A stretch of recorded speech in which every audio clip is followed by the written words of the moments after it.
record on this computer. And I'm out of here. Susan, it is yours. Thank you. Good morning, everybody. This morning I have a reading from the Science of Mind, the Daily Guides, written by practitioner Tracy Brown in alignment with inclusion. And after the reading, there will be a moment of silence, and then Jackson who's having a big yawn right now, will sing us into the invocation. So if you just settle back and take these words in. We live in a multicultural, multi-ethnic, multi-generational world. It is unrealistic to expect everyone to have the same experiences, needs, expectations, or priorities. Our job is to recognize that someone else has a different view or experience, and their experience is just as valued as our own. Every day we have the opportunity to explore what might be possible from multiple perspectives. To be a beneficial presence, we have to accept that there is more than one possible answer or approach. In this way, we get to tap into the infinite nature of God.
How could anyone ever tell you you were anything less than beautiful?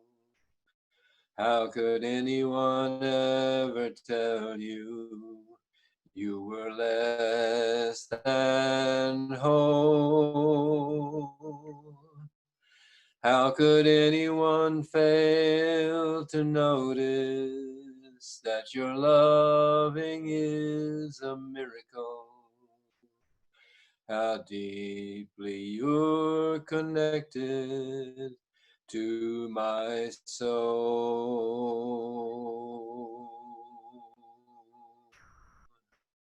And in the spirit of inclusion, I know that we are all connected. We all were created from the one source, the one life, the infinite energy that we call God. And I know that at our soul level, we recognize this. Our job is to recognize it through our human eyes, our human experiences, and our human heart. And so I know that as we come together today as a community, this inclusion, this love, this spirit goes out to all that we meet. It radiates from each one of us and touches every heart that we touch today. And so I know that the spirit of inclusion, the spirit of love, the spirit of unity goes before us everywhere, because we are all intuitive and know that this is our truth, that we are brothers and sisters of all. And so I simply let this celebration service be that celebration of our unity. And I simply let it be. And so it is. How could anyone fail to notice that your loving is a miracle? How deeply you're connected to my soul.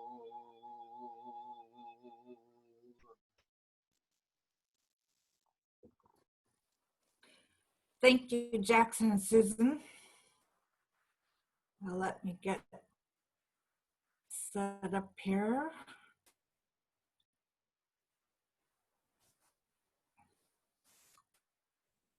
So today's message is, who are we? And I want you to stop and think for a moment about who you are. Whether it be physically, emotionally, mentally, think about for a moment, who are you?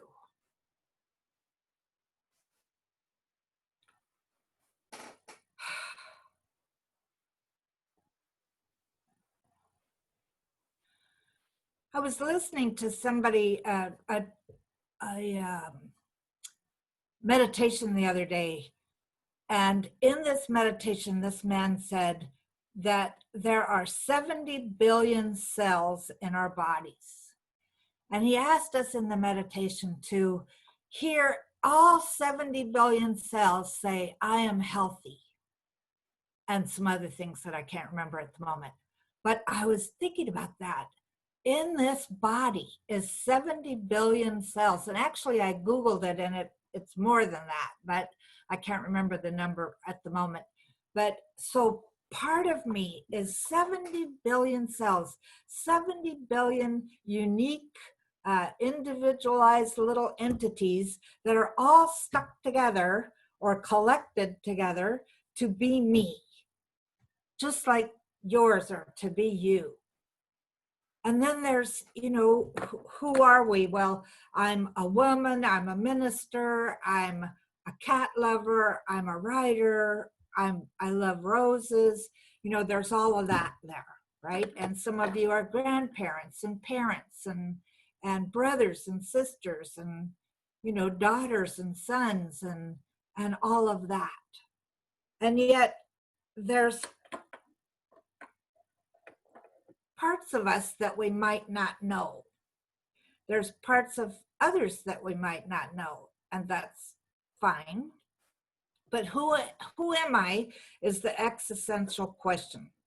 And so as we're moving through this month on inclusion, there's great value in getting really clear about our identities and about others' identities and what we're bringing to the table. And I thought about this as I learn about others' identities, and other than my perceptions of them is what I'm talking about.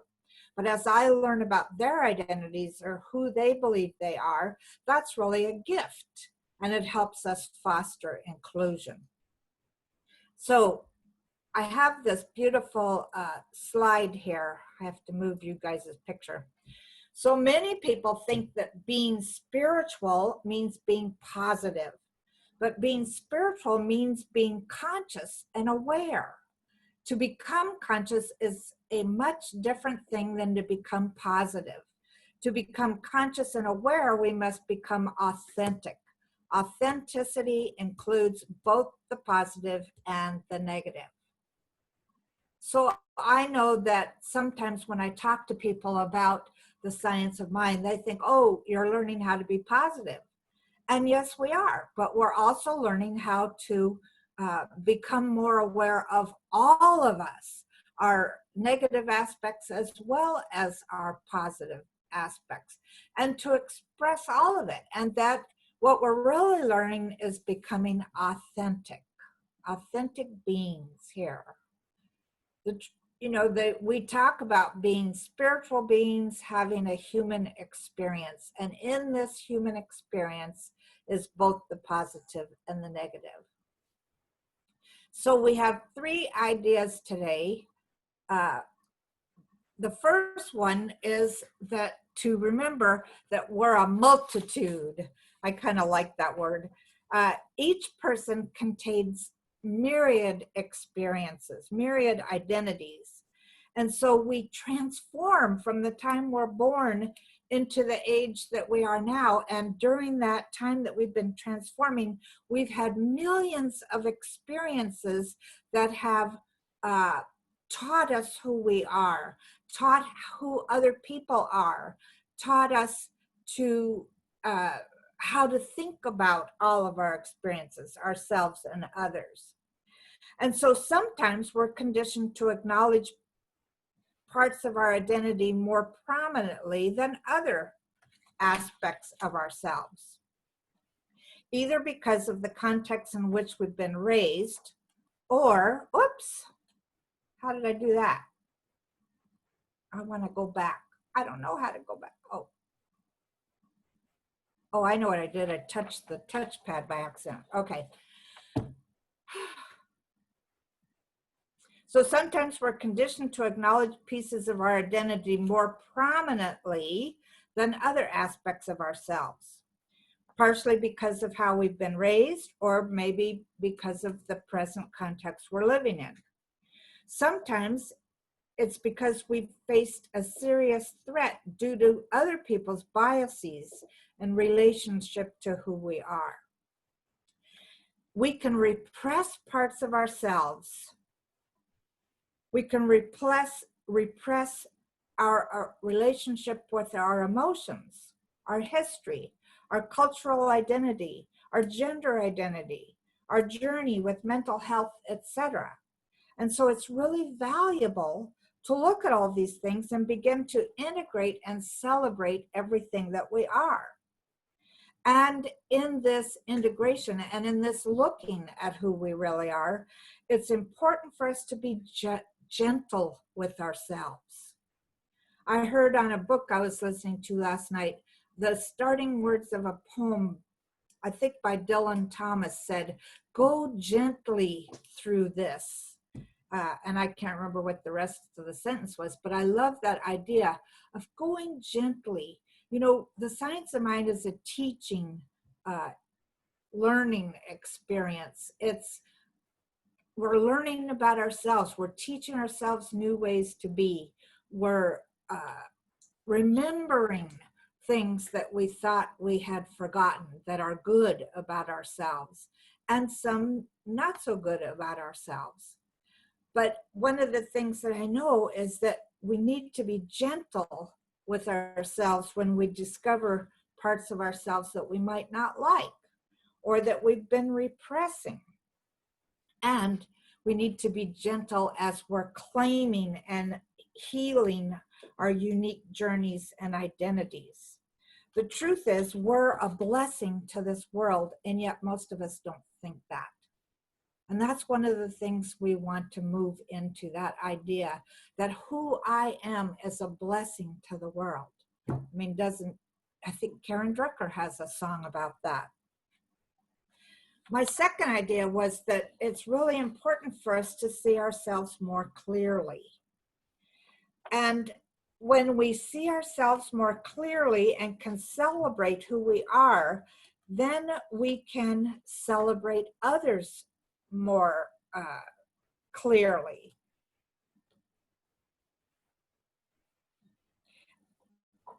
We can also start to see where we might have some subconscious ideas about each other. I think I mentioned last week, or I don't remember when it was. Time's all mushing together lately. It's either going too fast or too slow. I think I mentioned before that my childhood upbringing told me that certain races did certain jobs. And that's what I expected because that's what I was taught.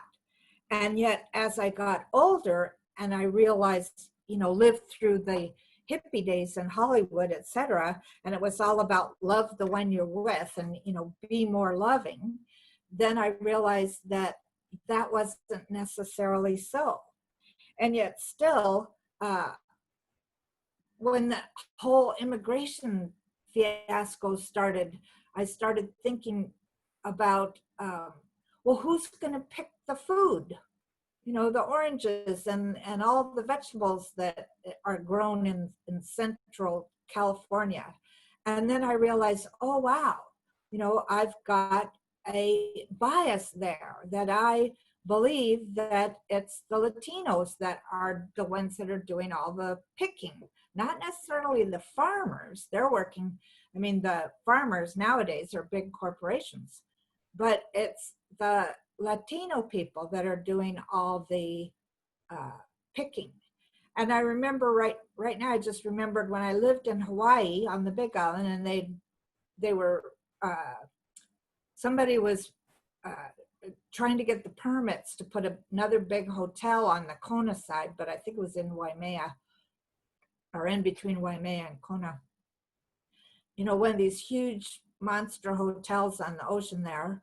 And that one of their things was, oh, you know, there'll be a lot more jobs available.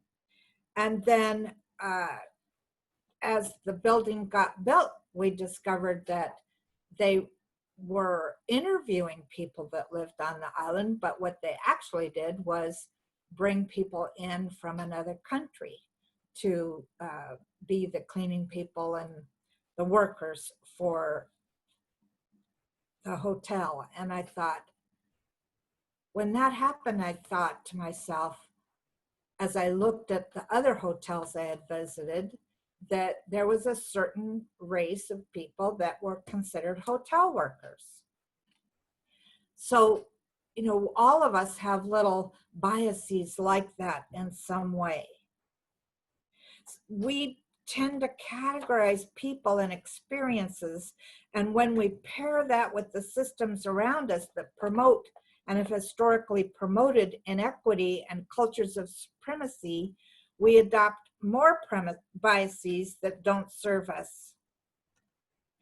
It doesn't serve us in loving ourselves, and it doesn't serve us in loving others in a fully realized way. So seeing ourselves more clearly in this statement here means really looking at, where am I unconsciously categorizing people? Where am I putting them in little pigeonholes? That this person is this and this person is that, etc. I mean, we do it with, I was watching a conversation on another group that I'm in, and one of the conversations was about somebody they wanted to move to Eureka, and all these people started coming up on the line talking about how the homeless people, and they're all druggies and they're all criminals. So I could see that here we had pigeonholed homeless to be druggies and criminals. So these are just some examples. So when we begin to ask ourselves good questions about what we believe and what we assume about others and where those beliefs might have come from, we're taking a really important step into seeing ourselves more clearly and seeing other people more clearly. The third idea is awareness is a tool. So self-awareness is a really extraordinary tool in putting inclusion into action.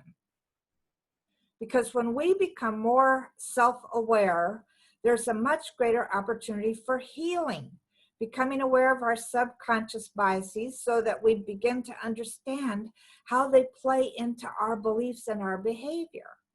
And my feeling is I remember thinking this years and years and years ago, way before I got into the science mind, that once I understand a problem, it's no longer a problem.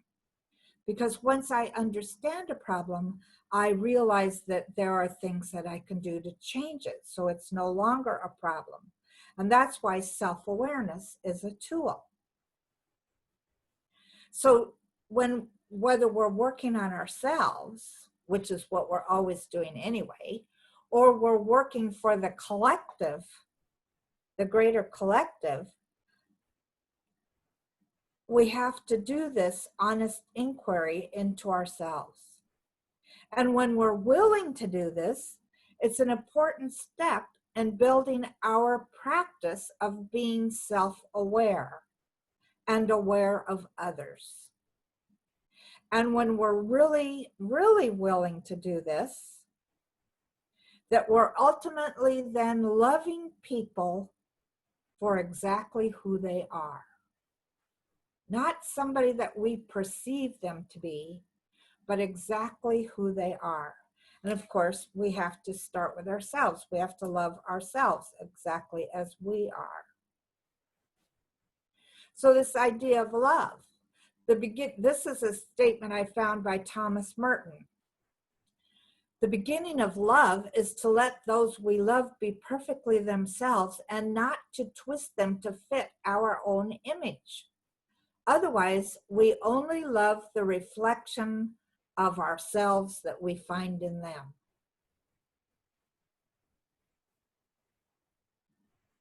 If I'm in a relationship, no matter what kind of relationship it is, and I love the person only for what I see in myself, in them, then I'm not really having an authentic relationship. And I know that we do this. We try to twist other people into the relationship that we think we should be having. I mean, it starts out as parents. All of us were children, and so when we become parents, we develop our own ideas of what our children should be like, and then we try to make them fit that. And then we get into a relationship and we saw our parents' relationship and we either liked it or didn't like it, or maybe we read too many romance books or whatever, and then we try to have our relationship fit into that. Society does this to us all the time. I don't know where it starts, but I remember back in the hippie days, for instance, that's where being really skinny and wearing a size 2 or a size 4 started, was when all of a sudden Twiggy was the model. And so then everybody had to fit into that image. And society started to fat shame people. And so they twisted them. Society was trying to twist us into fitting in a certain pigeonhole. And of course, we allowed that. Those of us that did allow that, we allowed that.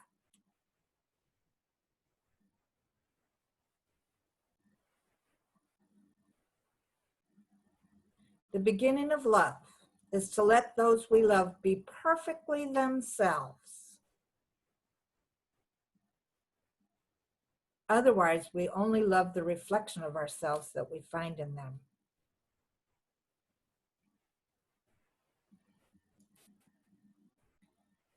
So here's the truth of us.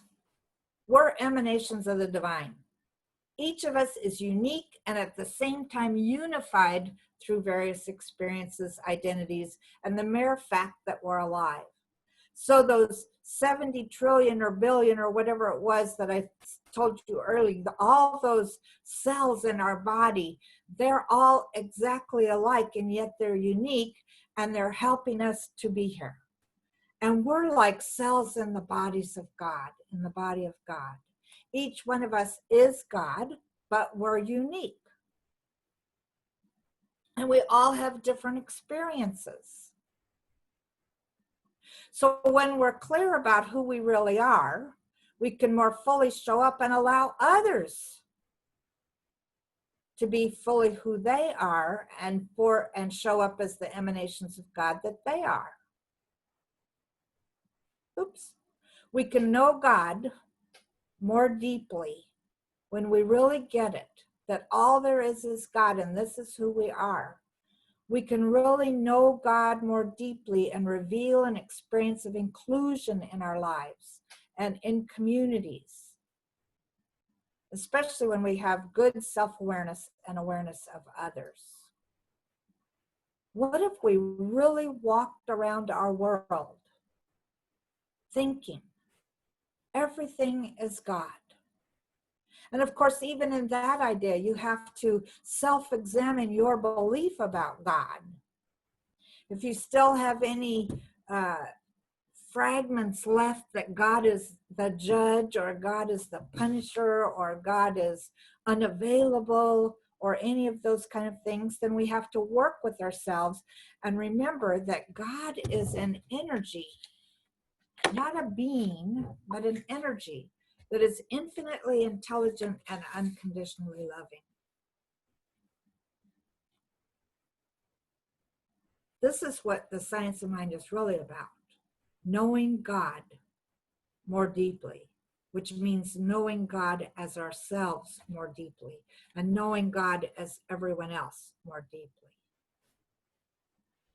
Dr. Holmes says, every human being contains the whole of God. Every human being contains the whole of God. And it reminds me of something I heard, and I'm sure you guys have heard it too, that, you know, you look out at the ocean and there's that huge, big ocean. And you can take one drop of ocean water and find the whole ocean in that drop of water. It does, because it's separate, it doesn't change it at all. It's still the ocean. So every human being contains the whole of God.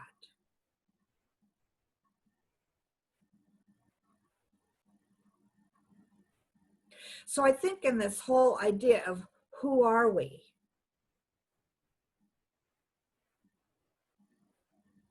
it's a call to really look at and to be brave about it. A call to really look at our identities in all their complexity. A call to really look at our belief systems in all their complexity and all their splendor. And let's look at, really bravely and boldly look at what needs healing in our lives, and then do the work that it takes to heal it. Sometimes you need to talk to somebody, and it could be, you know, your best friend or a practitioner or a minister or a therapist. It could be absolutely anybody, but sometimes that allowing ourselves to lovingly self-examine needs help. And I know that as we do this work, the work of coming to know ourselves, the work of loving ourselves, will make it easier for us to accept other people and to love them for who they are. And this too is divine work. I know that everybody has somebody in their lives that they have a challenge with. And that might be the place to start. Well, wait a minute. The place to start is with yourself. And then do the work. It'll be a lot easier to do the work on that person that you have a challenge with. And this work is really about being awake. It's about seeing, knowing, and loving God more deeply. That's what the work really is. And it's the act of being awake to the truth that the soul of the universe is our soul. The soul of the universe is our soul too. So let's say this affirmation together, and then we'll go into prayer. We are all kindred spirits, and so everywhere I look, I recognize the glory of each and every being. We belong to each other, and my heart swells with love for all.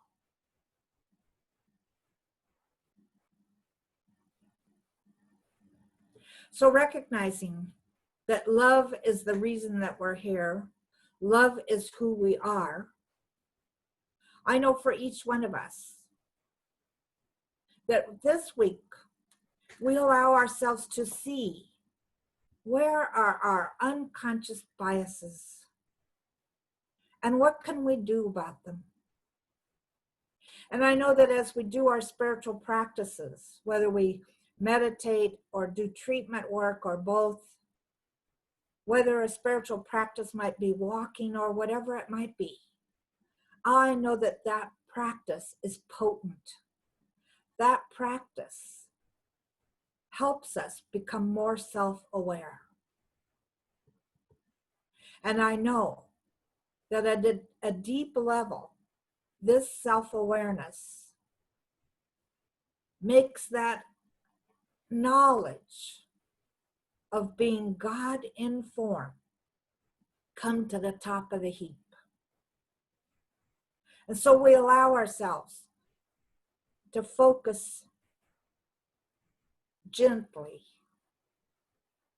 on whatever it is that we want to heal in ourselves, knowing that as we're doing this work, we're helping heal the consciousness of humanity. We're up-leveling the consciousness of humanity. And so we're here to do this work. This is our time. And so I celebrate us doing the work personally and being able to stand proudly and say, if you've seen me, you've seen the universe. You've seen spirit. You've seen love. And love is the greatest healing agent there is.